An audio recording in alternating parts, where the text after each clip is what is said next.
दोस्तों जल्दी से आपके अपने चैनल और गुरुजी को सब्सक्राइब करें और घंटी पर क्लिक कर दें ताकि आपको पता चल जाए कि अपना इंग्लिश का पीरियड शुरू हो चुका है। हेलो स्टूडेंट्स, कैसे हो आप लोग। आई होप सब बढ़िया होंगे, सब मज़े में होंगे, एग्ज़ाम की प्रिपरेशन कर रहे होंगे या डिफरेंट डिफरेंट कॉम्पिटिशन एग्जाम्स की तैयारी कर रहे होंगे। जो भी आप कर रहे हैं सब बढ़िया कर रहे होंगे।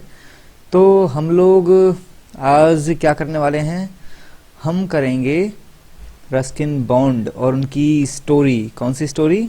स्टोरी है the tiger in the tunnel, जो कि महाराजा सूरजमल ब्रिज यूनिवर्सिटी के सिलेबस में है बीए पार्ट सेकंड के लिए ना, जिनके भी एग्ज़ाम होने वाले हैं। वैसे तो सब जगह मतलब बहुत सी यूनिवर्सिटी सिलेबस में है ये स्टोरी, और वैसे कोई बात नहीं है, सबके लिए रेलेवेंट है। जो भी चाहे बीए फर्स्ट में हो, थर्ड में हो या फिर एमए में हो, कहीं पर भी हो या किसी कंपटीशन एग्जाम की तैयारी कर रहे हो, सबके लिए रेलेवेंट है। बट बेसिकली क्योंकि अभी मैं जहाँ पोस्टेड हूँ वहाँ से मैं ब्रिज यूनिवर्सिटी का सिलेबस पहले करवा रहा हूँ, तो उसके अकॉर्डिंग बता रहा हूँ कि बीए पार्ट सेकंड के सिलेबस में। तो ठीक है, तो रस्किन बॉन्ड की स्टोरी है the tiger in the tunnel. तो पहले थोड़ा सा रस्किन बॉन्ड के बारे में जान लेते हैं। टाइगर इन द टनल पढ़ेंगे, बिल्कुल पढ़ेंगे, बट पहले रस्किन बॉन्ड के बारे में जान लेते हैं ना।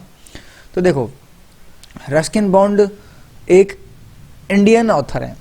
कौन है? Indian author, Indian writer. इनके नाम पे ना जाइए इनका जो नाम है सुनने में अंग्रेज लग रहा है, इंडियन ही है, टेंशन मत लो। ऑलमोस्ट पूरे इंडियन है ब्रिटिश डिसेंट के हैं, परंतु इनके फादर मदर क्या थे? ब्रिटिश थे। इनके जो फादर थे ना वो क्या, रॉयल एयरफोर्स RAF है ना, जो ब्रिटेन की जो मेन एयरफोर्स है ना, रॉयल एयरफोर्स, उसमें ऑफिसर थे और वो इंडिया में पोस्टेड थे। तो फिर ये यहीं पर पैदा हो गए। कौन? रस्किन बॉन्ड जी यहीं पैदा हो गए। कहाँ पर पैदा हुए? कसौली शहर में पैदा हुए, जो कि पंजाब प्रोविंस में आता है, और 1934 में पैदा हुए, और आज भी जिंदा हैं। 87 ईयर्स के हो गए हैं और बैचलर हैं। इन्होंने शादी नहीं करी कभी भी तो 87 ईयर के बैचलर हैं, है ना। तो ऐसा है कि इनकी आप कह सकते हो एक तरह से कि इंडियन राइटर हैं, इंडियन ही है साथ में, पर ब्रिटिश डिसेंट के हैं, यानी ब्रिटिश वंश, मतलब बोल सकते हो उनका जो पूर्वज है वो ब्रिटिशर हैं। तो वैसा सीन है इनके साथ में ना। तो देखिए, इन्होंने एज ए राइटर अपना कैरियर स्टार्ट किया सिर्फ 17 साल की उम्र में। हम 17 साल में क्या करते हैं? शायद कॉलेज में एडमिशन लेते हैं ना, और कहीं मटर गश्ती मौज मस्ती कर रहे होते हैं। ये 17 साल में भाई साहब राइटर बन गए। सीखो, कुछ सीखो इनसे, है ना। तो 17 साल की एज में इन्होंने अपनी पहली किताब लिख दी। 1951 में लिखी थी वो किताब, जो 17 साल के थे केवल। वो बुक थी the room on the roof, छत के ऊपर कमरा अगर सिंपल देखे तो the room on the roof एक नोवेल था, और इस नोवेल के लिए इनको एक अवार्ड भी मिला, जो अवार्ड था जॉन ल्यूविन, कैसे पढ़ेंगे इसको? हाँ, ल्यूवलिन, इट्स ल्यूवलिन, जॉन लिवलिन राइज प्राइज। 1957 में अवार्ड मिला है जॉन लिवलिन राइज प्राइज। ये अवार्ड एक्चुअली क्या होता है कि अगर ऐसी कोई किताब जो कि ब्रिटेन में छपी हो, ब्रिटेन में पब्लिश हुई हो, मतलब यूनाइटेड किंगडम में पब्लिश हुई हो, और यूनाइटेड किंगडम में पब्लिश हुई हो, और वो भी इंग्लिश में, इंग्लिश लैंग्वेज में ना, तो वैसे ऑथर्स को दिया जाता है ये अवार्ड, और उनकी एज 35 या 35 से कम होनी चाहिए। तो ये तो 17 साल के थे, आधे ही थे। तो इनको ये अवार्ड मिला था उस वक्त, जॉन ल्यूलिन राइज प्राइज 1957 में, अपने पहले ही novel the room on the roof के लिए। ठीक है, इस नोवेल में एक्चुअली क्या होता, मतलब स्टोरी तो मैं आपको नहीं बताऊंगा अभी उतना, मतलब उसके लिए एक सेपरेट वीडियो बनानी पड़ेगी। बेसिकली इस नोवेल में एक छोटे बच्चे की, जो कि 16-17 साल की एज का है लगभग, उसकी स्टोरी है कि वो किस तरह से अपने कुछ मित्रों के साथ में, मतलब एक जगह पर रहता है। वो एक रूम है, एक ले रखा है उन्होंने, और उस रूम में मतलब जो भी उनके आसपास का जो टाइम बीतता है ना, टाइम स्पेंड होता है, उसके ऊपर उन्होंने अपनी घटनाओं के ऊपर ही अपना नोवेल लिखा था। देखो, इनको साहित्य अकादमी अवार्ड 1992 में मिला। ठीक है, किसके लिए मिला? इनका एक नोवेल था जिसका नाम था are trees still grow in Dehra. Dehra क्या है? देहरा एक्चुअली देहरादून है। इनका बचपन और बेसिकली टाइम, बहुत मैक्सिमम टाइम स्टार्टिंग में देहरादून में बीता था इनका, है ना। तो इनका ये नोवेल था are trees still grow in the Dehra, और इसके लिए इनको साहित्य अकादमी अवार्ड मिला 1992 में। ऐसे क्वेश्चंस नेट में वगैरह इनमें काफ़ी आते हैं ना। बाद में इनको पद्मश्री, पद्म भूषण, ये सब भी मिल चुके हैं। तो काफ़ी फेमस राइटर रहे हैं, काफ़ी इनको अवार्ड मिले हैं, है ना। अब देखो, ये जाने किस चीज़ के लिए जाने जाते हैं? ये बेसिकली जाने जाते हैं एक तो फिक्शन स्टोरीज के लिए, और बेसिकली स्टोरीज भी कौन सी? चिल्ड्रन वाली शॉर्ट स्टोरीज, वो भी चिल्ड्रन वाली वो ज़्यादा फेमस है। मतलब चिल्ड्रन फिक्शन जो है ना, उसके लिए बहुत पॉपुलर है, और शॉर्ट स्टोरीज और भी तरह की लिखते थे चिल्ड्रन के अलावा भी, परंतु children fiction and basically short stories on children, इसके लिए बहुत पॉपुलर हैं, ये बहुत फेमस हैं। वैसे इनको खुद पर्सनली देखा जाए ना तो इनको आप बोल सकते हैं ऐसे लिखना है ना भी बहुत पसंद था, स्टोरीज लिखना पसंद था ही। ये नोवेल भी लिख चुके हैं, मतलब नोवेल्स भी, सॉरी नोवेल तो लिखते थे, मतलब ये ड्रामा प्लेज मतलब ये जो है ये भी लिख चुके हैं, एसेज भी लिखते थे, short stories, even autobiographical literary pieces भी इन्होंने लिखे हैं, सेमी बायोग्राफिकल, मतलब काफी कुछ हर जॉनर में इन्होंने हाथ आजमाया, ऐसी बात नहीं है। परंतु इनको पर्सनली है ना एसेज एंड शॉर्ट स्टोरीज लिखना ज्यादा पसंद था, और ये पॉपुलर ज्यादा हुए अपने शॉर्ट स्टोरीज में और साथ में फिक्शन, वो भी चिल्ड्रंस के ऊपर फिक्शन है ना, उन पे ज्यादातर पॉपुलर हुए। तो चिल्ड्रन की बात हो रही है तो मैं बताता हूँ the blue umbrella. The blue umbrella इनका फेमस नोवेल रहा है चिल्ड्रन के ऊपर, और इसके लिए बेसिकली देखा जाए तो ये 1980 में लिखा गया था। इस नोवेल के ऊपर एक मूवी भी बन चुकी है, अगर किसी ने गौर किया हो देखा हो तो ब्लू अम्ब्रेला के नाम से ही मूवी आई थी 2005 में, I guess if I am not wrong, correct कर लेना, आप चेक कर लेना एक बार ऑनलाइन की 2005 है कि 2015 है, मैं श्योर नहीं हूँ उस चीज़ को, है ना, आप खुद ही देख लेना। तो ब्लू अम्ब्रेला के नाम से विशाल भारद्वाज की मूवी आई थी, क्रॉस चेक करना आपके लिए होमवर्क है कि 2015 में आई थी 2005 में आई थी, किसी एक में आई थी, है ना। तो वो, और मुझे कमेंट बॉक्स में बताना मैसेज करके कि सर कब आई थी, है ना। तो वो मूवी आई थी, तो वो इन्हीं के द ब्लू अम्ब्रेला के जो नोवेल है इसी पर बेस्ड थी, बच्चों की मूवी थी। साथ में देखा जाए तो इन्होंने और भी ऐसे इनके मूवीज में एक दो इनके रोल भी हैं छोटे मोटे जो इन्होंने किए हैं। इनका एक फिक्शनल कैरेक्टर है, काल्पनिक पात्र रस्टी, जो कि काफी ज्यादा पॉपुलर रहा है पास्ट में। इन्होंने एक्चुअली फर्स्ट टाइम जो रस्टी कहाँ इंट्रोड्यूस किया था इन्होंने, पहली बार जो इनकी जो पहला ही नोवेल था the room on the roof, इसमें जो मेन कैरेक्टर, मेन प्रोटैगनिस्ट कौन होता है, हीरो, और एंटागनिस्ट कौन होता है, विलेन। तो मेन प्रोटैगनिस्ट जो था ना वो रूम ऑन द रूफ का, वो रस्टी था, और रस्टी नाम से इन्होंने फिर मतलब रस्टी को कैरेक्टर मानते हुए इन्होंने बाद में और भी कई सारी स्टोरीज फिक्शन लिखे, है ना। तो रस्टी जो कैरेक्टर, कभी क्वेश्चन भी आ सकता है किसी के नेट में या फिर कोई दूसरे कॉम्पिटिशन एग्जाम में कि रस्टी कैरेक्टर किसने डेवलप किया था, किसका कैरेक्टर है ये, एक्चुअली रस्किन बॉन्ड का कैरेक्टर रस्टी, ठीक है। तो ये बेसिकली इनके बारे में था, एक आउटलाइन एज ए राइटर की किस तरह के हैं। और इनकी स्टोरीज जैसा मैंने बताया ये हर जॉनर में लगभग लिखते थे। स्टोरीज इनकी बहुत सिंपल होती थी, और जनरली स्टोरीज का जो बैकग्राउंड होता था ना, कहाँ पर ये मतलब प्लेस्ड होती थी, जो आसपास कौन सा इलाका होता था, वो जनरली पहाड़ी इलाके होते थे, क्योंकि इन्होंने बचपन अपना पहाड़ी इलाकों में बिताया ना, देहरादून मसूरी ऐसी जगहों पर बीते, मतलब बचपन क्या मतलब लाइफ पूरी कह सकते हो। बचपन तो बेसिकली देहरादून में था, बाद में ये अब तो मसूरी में रहते हैं, तो हिल स्टेशन के वहाँ पर ज़्यादा रहे हैं, तो ऐसे जगह पर रहे हैं। तो आप बोल सकते हो कि इनकी जो स्टोरीज हैं, इनकी जो फिक्शन है या फिर ऑटोबायोग्राफिकल सेमी ऑटोबायोग्राफिकल जो भी इनके लिटरेरी पीसेज रहे हैं ना, वो बेसिकली हिली एरियाज पर ज़्यादा बेस्ड रहे हैं, उनका बैकग्राउंड हिली एरियाज रहा है। तो ठीक है, रस्किन बॉन्ड के बारे में समझ में आ गया है। तो अब अपन अपनी स्टोरीज पे चलें। अपनी स्टोरी जो है आज की कौन सी है, the tiger in the tunnel. तो देखो हम टाइगर इन द टनल करेंगे, और tiger in the tunnel start करते हैं आप लोग, ठीक है।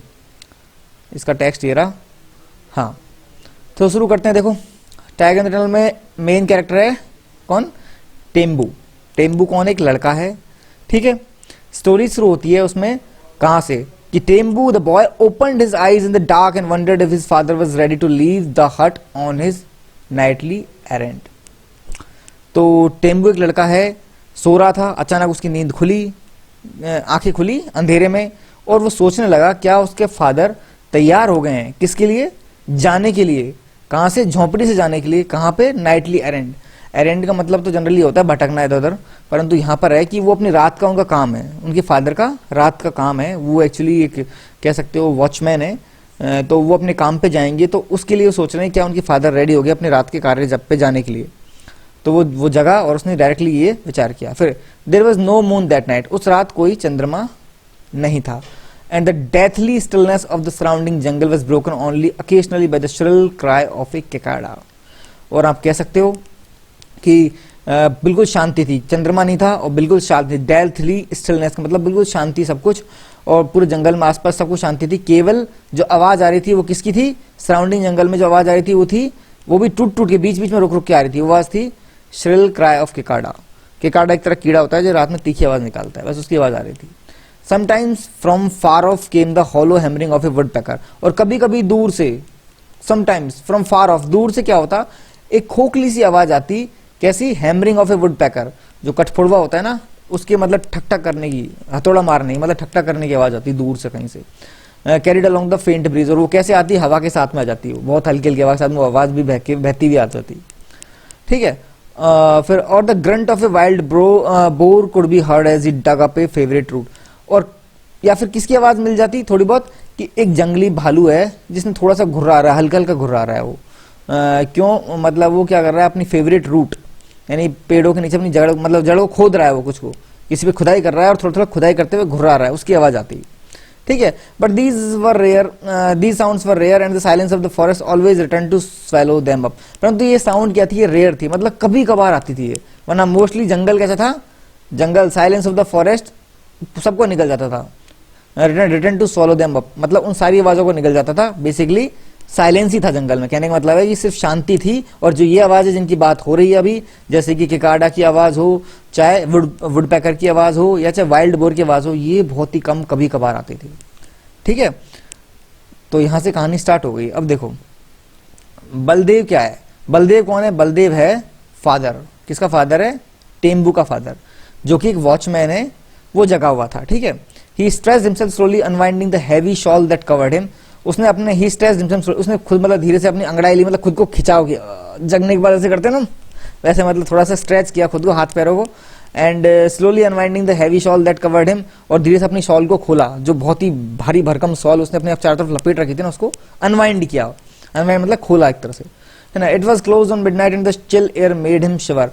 ये आधी रात का समय था लगभग, और ठंडी हवा ने उसको कपकपा दिया, वो कांपने लग गया ठंडी हवा में ना, ठंडी हवा से। The station a small shack backed by heavy jungle was a station in name only. देखो अब क्या था, स्टेशन, उसको कहाँ जाना है काम पे, वॉचमैन कहाँ पर है? स्टेशन पे। तो station a small shack, station एक थोड़ा सा मतलब छोटा सा, मतलब ये मान लो स्टेशन सिर्फ नाम का था वो, और उस स्टेशन में स्मॉल शैक का मतलब बस एक तरह से बोलते हैं ना, जुगाड़ करके बना रखा है, जैसे टीन के बना रखे होते हैं ना, वैसे ही बस जुगाड़ू स्टेशन था वो, जुगाड़ करके खड़ा कर रखा था, ये मान लो, है ना। और उसके पीछे क्या था, बहुत ही भयंकर जंगल था स्टेशन के वहां पे। तो स्टेशन सिर्फ नाम का था, was a station in name only, केवल नाम का स्टेशन था। ठीक है, 4 ट्रेन ओनली स्टॉप देयर, क्योंकि ट्रेन केवल यहाँ पर रुकती नहीं थी ऐसे, केवल ट्रेन इसलिए रुकती थी इफ एट ऑल, अगर कभी रुकती थी तो वो केवल कुछ सेकंड के लिए रुकती थी, for a few seconds before entering the deep cutting that led to the tunnel. केवल जो टनल का रास्ता घुस रहा है ना, जहां से, वहां एक टनल थी, सुरंग थी, है ना, सुरंग बनी हुई थी, उस सुरंग के अंदर घुसने से पहले थोड़ा सा रुकती थी, बस इतना सा। Most trains merely slowed down before taking the sharp curve before cutting, क्योंकि टनल ऐसी थी, आप ऐसा मान लो ये टनल है, टनल का रास्ता जा रहा है यूं पीछे, मतलब तीखी टनल है यूं टेढ़ी, और इधर से फिर रास्ता ओपन हो रहा है पीछे की तरफ से ना, तो टनल यूं के घुस, ऐसा मतलब शार्प टर्न था टनल के, वहां पर तीखा टर्न था। तीखा टर्न होगा तो सीधी सी बात है ट्रेन थोड़ा स्लो हो जाएगी ना, या रुक भी जाएगी कई बार। तो होता है, ज्यादातर ट्रेनें तो स्लो ही हो जाती थी, केवल रुकती भी नहीं थी, उस शार्प टर्न पे स्लो धीरे धीरे निकल जाती थी, और कुछ रुकती थी तो एक आध सेकंड के लिए रुकती थी। ठीक है, तो इसलिए सिर्फ स्टेशन नाम मात्र का था, वैसे ट्रेनों का कोई स्टॉपेज यहाँ पर नहीं था, मतलब ट्रेन रुकने का कोई यहाँ प्रावधान नहीं था देखा जाए तो। ठीक है, बलदेव, अब बलदेव क्या है? Baldev was responsible for signalling whether और not the tunnel was clear of obstruction. अब बलदेव की क्या ड्यूटी थी? बलदेव की ड्यूटी ये थी, बलदेव इस बात के लिए रिस्पॉन्सिबल था कि उसे सिग्नल देना था। बलदेव क्या देना होता था? सिग्नल देना होता था कि टनल क्लियर है कि नहीं है, टनल में कोई रुकावट तो नहीं है, कोई ऑब्स्ट्रक्शन तो नहीं है।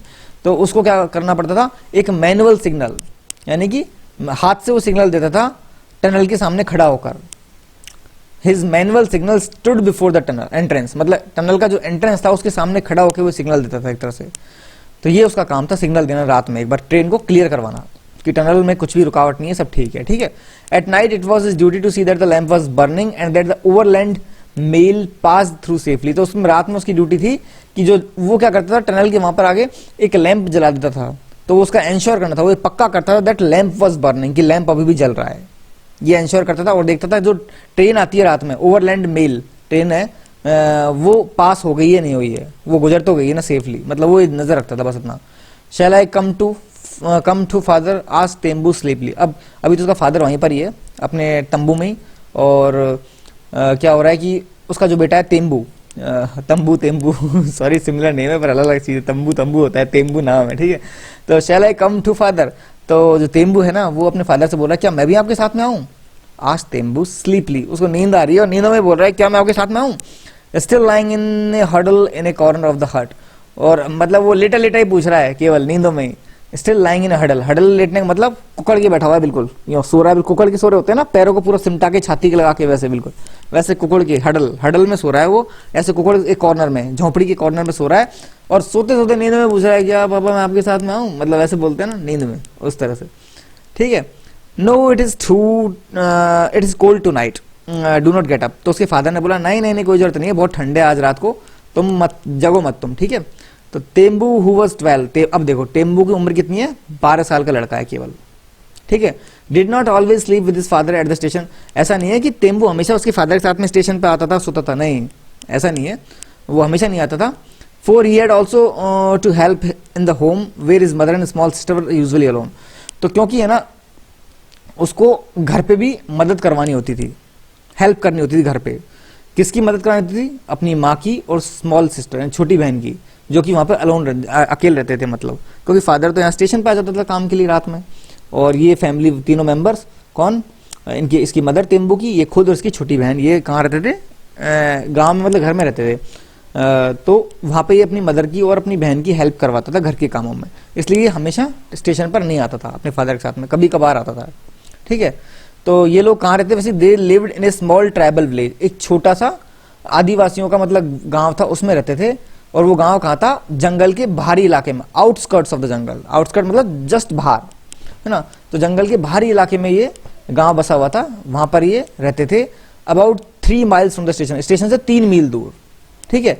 Their small rice fields did not provide them with more than a bare living, and Baldev considered himself lucky to have got the job of khalasi at the small wayside signal stop. तो देखो अब क्या है, क्योंकि इनका बेसिक जो main काम था ना, वो तो क्या था इनके परिवार का, वो है कि इनका छोटा सा एक खेत था जिसमें ये चावल उगाते थे, राइस चावल उगाते थे। अब उस इतने से चावल से क्या होता था, did not provide them with more than a bare living, तो केवल बामुश्किल अपना गुजारा कर पाते थे, उस चावल से इनका मुश्किल से गुजारा हो पाता था, बेयर लिविंग का मतलब मुश्किल से गुजारा होता था, ठीक है।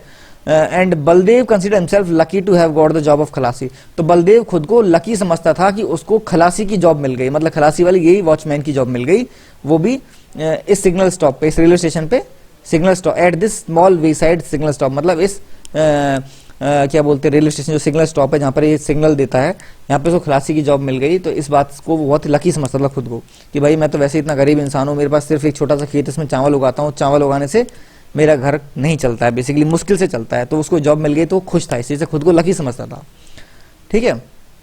अब देखो आगे बढ़ते हैं हम। Still drowsy Baldev groped for his lamp in the darkness then fumbled about in search of matches. अब क्योंकि बलदेव उठ तो गया है पर उसको अभी भी ड्राउजी है, ड्राउजी मतलब उसको अभी भी नींद आ रही है, मतलब उठ तो गया पर नींदों में है थोड़ा सा, है ना। तो ग्रोप्ड फॉर हिज लैम्प, वो अपने लैंप को, अपने जो उसका जो लैंप है जो कि वहां टनल पे जाके जलाना होता है ना, उस लैंप को उठाने की कोशिश करता है, ग्रोप्ड फॉर हिज लैंप, उसको उठाने की कोशिश करता है अंधेरे में, पर फिर वो लड़खड़ा जाता है, मतलब फंबल्ड, उसके हाथ से गिर जाता है। Then fumbled about in search of matches, मतलब इधर तो फंबल्ड का मतलब यहाँ पर है एक्चुअली वो खुद लड़खड़ा जाता है, किसके चक्कर में, वो ढूंढ रहा होता है माचिस कहाँ है, ऐसे ही माचिस अंधेरे में ढूंढ रहा है और लड़खड़ा जाता है। When he had produced the light he left the hut, और जब उसने थोड़ी आग जला ली, मतलब जो लैंप है उसको जला लिया, तो उस लैंप को लेके फिर वो लेफ्ट द हट, उसने झोंपड़ी को छोड़ के वो चला जाता है। क्लोज द डोर, दरवाजा बंद कर देता है, behind him and set off along the permanent way, और जो रास्ते पे हमेशा जाता है उस रास्ते पे वो चल देता है, परमानेंट वे मतलब उसी रास्ते पे जिस पे जाता है रोज ही ना, उस पे जाता है, दरवाजा बंद कर देता है, ठीक है। तेम्बू हैड फॉलन अस्लीप अगेन, और तेम्बू अब दोबारा सो चुका है, दोबारा वो सो गया, तेम्बू कौन है, उसका बेटा, वो अब सो चुका है, ठीक है। चलो कहानी में आगे बढ़ते हैं।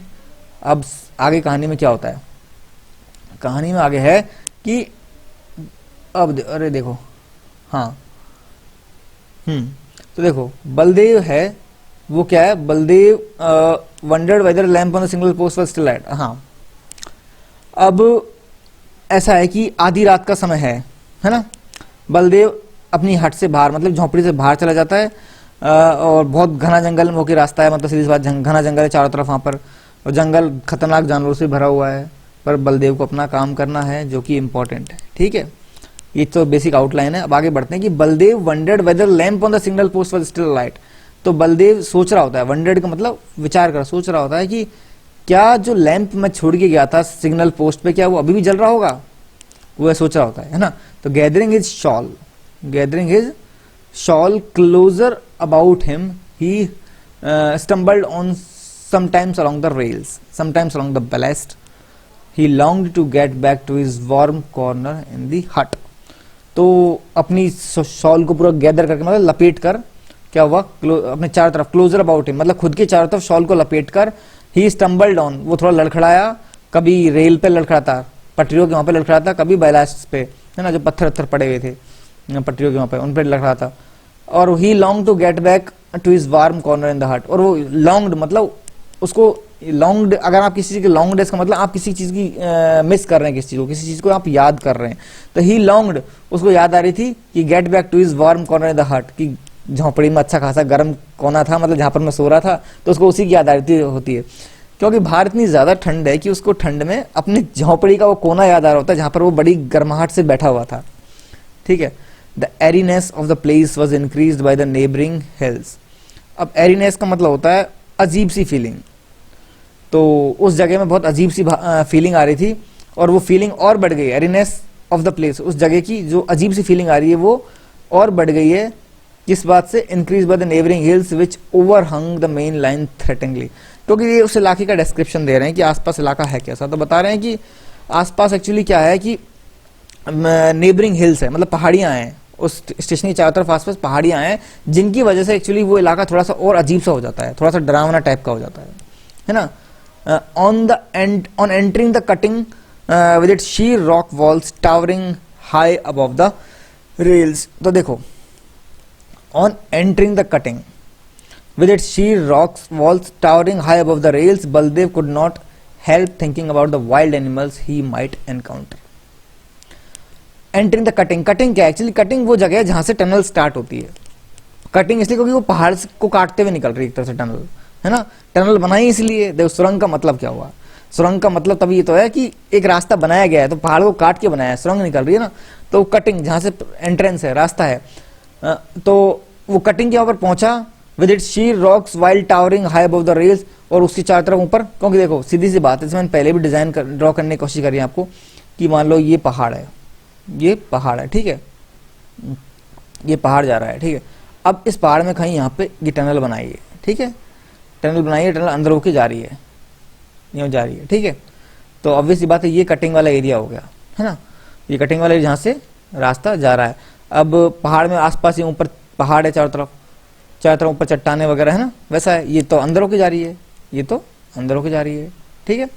तो देखो अब क्या बोल रहा है कि on entering the cutting the sheer rocks with, और चारों तरफ इसके क्या खड़ी खड़ी चट्टाने हैं, यहाँ पे समझ गए, यहाँ खड़ी खड़ी चट्टाने हैं, उन्हीं की बात हो रही है. Cutting with the sheer rocks wall towering, यानी खड़ी दीवार है चट्टानों की, towering high above the rails, मतलब इस पटरी के यहाँ चारों तरफ खड़ी खड़ी दीवार है, मतलब पहाड़ है चारों तरफ, है ना. Baldev could not help thinking about the wild animals he might encounter. और बलदेव को बार बार वो सोच रहा था, मतलब ये सोचना बंद नहीं कर सकता, ऑब्वियस सी बात है, ऐसी एनवायरनमेंट में इंसान एक चीज सोचेगा, उसको उसके बार बार इसके दिमाग में ख्याल आ रहे थे किसके बारे में, वाइल्ड एनिमल्स, जंगली जानवरों के बारे में, जिनका वो सामना कर सकता है, मतलब जो उसको यहाँ मिल सकते हैं, संभावना है जिनकी यहाँ मिलने की. He had heard many tales of the famous tunnel tiger. उसने काफी कहानियां सुनी है किसके बारे में, एक बहुत ही प्रसिद्ध tunnel tiger, a man eater, एक आदमखोर. इस टनल में आता है अक्सर एक टाइगर, एक आदमखोर टाइगर, उसकी उसने कहानियां सुनी है. Which was suppose to frequent this spot, जिसको मतलब कहा जाता है कि वो इस जगह अक्सर आता रहता है, इस टनल के यहाँ पे. ही हार्डली बिलीव दिस स्टोरीज, पर बलदेव को इन कहानियों पे बिल्कुल भी भरोसा नहीं है, क्योंकि since his arrival at this place a month ago, क्योंकि वो 1 महीने से यहाँ पर है, इस काम पे कब से लगा हुआ है, 1 महीने से लगा हुआ है, 1 महीने से पहले से मतलब लगभग. और ही हैड नॉट सीन और इवन हर्ड ए टाइगर, तो उसने कोई टाइगर नहीं देखा, ना किसी के बारे में टाइगर के बारे में यहाँ पर सुना किसी और से. मतलब जब से वो जॉब पे आया है तब से उसने टाइगर ना तो देखा, ना किसी उस टाइगर के बारे में किसी के मुंह से कुछ सुना, तो इसलिए उसको इन कहानियों भरोसा नहीं है कि यहाँ पर कोई टाइगर रहता है, ठीक है. There had of course been panthers, हाँ वो मानता है यहाँ पैंथर्स रहते हैं. पैंथर्स क्या होते हैं, जैसे भगेर होता है एक्चुअली, मतलब लेपर्ड देखो कई तरह के होते हैं, जैसे चीता होता है, लेपर्ड होता है, पैंथर होता है, जगवार होता है, 4 जानवर होते हैं एक तरीके से, जो लगभग सेम हाइट और कद काठी के होते हैं, परंतु इनकी बॉडी के ऊपर अंतर क्या होता है, चीते के ऊपर गोल गोल बिंदियां होती हैं, है ना, जगवार के ऊपर भी ऐसा होता है, कुछ डिजाइन ऐसी होती है. तो मतलब इनकी सिर्फ बॉडी के ऊपर डिजाइनों से थोड़ा सा अंतर है, थोड़ा रंग रूप में अलग होता है. पैंथर्स बेसिकली शायद काले रंग के होते हैं, पूरे ही ब्लैक कलर के. तो पैंथर्स यहाँ पर पाए जाते हैं, ठीक है, इस बात में वो सहमत है बिल्कुल. And only a few days along the villagers had killed one, और कुछ दिन पहले ही गांव वालों ने एक पैंथर को भी मारा है with their spears and axes, अपने मतलब कुल्हाड़ी से और भालों से। स्पीयर मतलब भाले और एक्सेस मतलब कुल्हाड़ी, मतलब स्पीयर और एक्सेस से उन्होंने क्या किया, गांव वालों ने एक पैंथर को मारा है। तो ऑब्वियसली बात है वो इस बात पे बिलीव करते हैं पैंथर तो पाए जाते हैं। Baldev had occasionally heard the sawing of a panther calling to its mate, but they had not come near the tunnel or shed. अब देखो, अब बलदेव ने एक चीज और मतलब occasionally आमतौर पर उसने एक चीज और सुनी है यहाँ पे कि एक मतलब कह सकते हो आप पैंथर है यहाँ पर जो अक्सर देखा गया है। मतलब बलदेव ने occasionally heard the sawing of panther, मतलब बलदेव ने अक्सर एक सुना है कि यहाँ पर पैंथर देखा जाता है calling to its mate, और वो अक्सर पुकारता है अपने मेट मतलब साथी को। But they had not come near the tunnel और शेड, परंतु वो पैंथर कभी भी इस टनल के आसपास नहीं आए, या फिर शेड जो आसपास जहाँ रहता है वो क्या नाम है, बलदेव रहता है उस शेड के आसपास, या फिर ये क्या बोलते हैं, ये जो इलाका है रेलवे स्टेशन का शेड जहाँ बने हुए हैं रेलवे स्टेशन के, ये टेम्पररी शेड है, यहाँ पर वो नहीं देखा गया पैंथर कभी। ठीक है, तो Baldev walked confidently for being a tribal himself, he was used to the jungle and its ways. तो बलदेव बड़े कॉन्फिडेंटली चलता है मतलब इलाके में, और क्योंकि वो खुद ट्राइबल भी है, ट्राइबल होने के कारण भी वो खुद बड़ा कॉन्फिडेंट है, क्योंकि वो जंगल का आदी है। He was use to the jungle, use to मतलब उसको आदी है वो जंगल का, एंड इट्स वेज, और उसके रास्तों का वो आदी है, मतलब उसको यहाँ के रहन सहन तरीके सब पता है, जंगल में कैसे रहना है कैसे चलना है, रास्ते वास्ते सब पता है उसको। तो बेसिकली वो कॉन्फिडेंट फील करता है खुद की पोजिशन में, है ना। Like his forefathers he carried a small axe. देखो वो अपने पूर्वजों की तरह, फोर फादर की तरह वो एक स्मॉल एक्स, एक छोटी कुल्हाड़ी भी लेके चलता है अपने साथ में। ठीक है, fragile to look at but deadly when in use, जो दिखने में तो थोड़ी सी कमजोर सी लगती है कुल्हाड़ी, परंतु असलियत में वो बहुत ही मतलब डेडली है, इस्तेमाल करने में मतलब मारने में बहुत ही कारगर है। देखो बच्चों ये वीडियो काफी लंबी हो जाएगी, तो मैं फर्स्ट पार्ट मतलब इस कहानी को दो भागों में बांट देता हूँ। मैं सेकंड पार्ट की वीडियो बनाऊंगा तुरंत अभी बनाऊंगा, उसको भी डाल दूंगा मैं जल्दी। पहले मैं ये डाल रहा हूँ, अपलोड कर रहा हूँ, तो इसको आज यहीं फिनिश करते हैं। तो गाइस सेकंड पार्ट लेके इसका जल्दी आऊँगा मैं, जिसमें आगे स्टोरी कंप्लीट करके मैं ये भी बताऊंगा कि कौन कौन से क्वेश्चंस इंपॉर्टेंट बनते हैं मतलब इस स्टोरी में से जो आपके एग्जाम में आ सकते हैं। ठीक है, तब तक के गुड बाय, और ध्यान रखना अपना, और बच्चों अच्छी तरह प्रिपरेशन करना अपने एग्जाम की। नेक्स्ट लेक्चर के साथ जल्दी मिलता हूँ, सी यू सून।